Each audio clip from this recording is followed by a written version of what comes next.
can banks make sure they have the right mobile strategy to connect with millennials?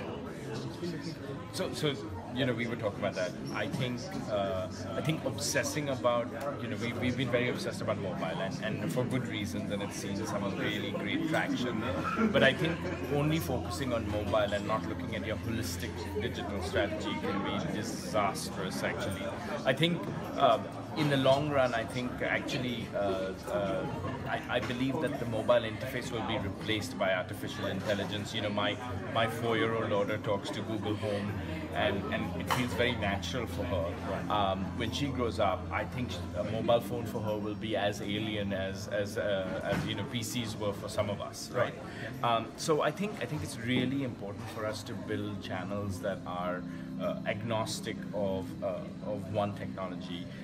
And that actually meet the customer's needs. I think that the other thing that's really, really important is, I think what is going to massively change is that the on us versus off us. I think increasingly people are going to go, we are going to have to go to the platforms where the customer is, as opposed to expect the customer to come to our platform. So we're going to have to build capability, whether it's on Facebook Messenger, or WhatsApp in the future, or whatever.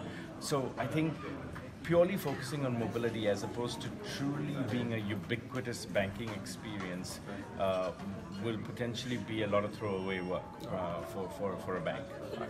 Thank you. The next question, as you rightly picked it up, is on analytics. How can analytics be incorporated by banks into their digital strategy? Well, I mean, firstly, if you don't have analytics in your digital strategy, you should fire your digital team, because, I mean, to be honest, the really powerful thing about digital is it's measurable, and if you're not measuring some element of it, you really are behind the times. Now, I think there is a danger in gathering, just continuously gathering information and not actually processing it to create insights. So I think the real focus around data and analytics is about the insights.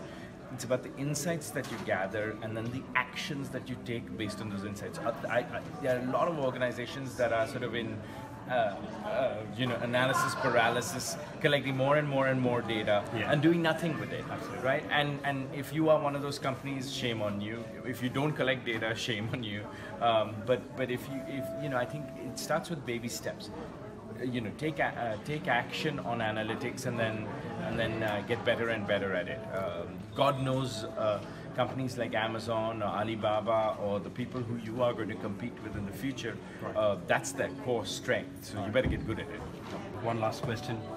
How do you see the role of testing, especially automated testing, in this entire digital ecosystem? So we were having this panel discussion just now, and I think one of the things that I wanted to ask two questions. One is to Srini, who's part of your team, is that it's amazing that at Facebook, when you use Facebook and millennials use Facebook, there's no downtime, right? If you go to a bank, I was with my bank and they were like, sorry, it's like, we're out.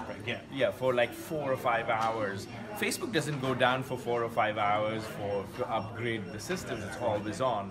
I think part of that has to do with the fact that the capabilities like testing and release management have evolved so fundamentally in the technology stack. Both the technology stack and the processes have evolved so much at new internet companies that banks absolutely have to move towards. I think I think it is really important. One of the goals that we should be is like an always-on internet or mobile capability. Having outages is unacceptable, and today it's annoying. Tomorrow it's going to be egregious, and so you've got to involve automated testing. The whole piece that goes with it has to evolve for you to be able to get there. Thank you. That's it. Yeah. Thank you very much for your time. All right. Yeah. Cheers. Appreciate it. Thanks.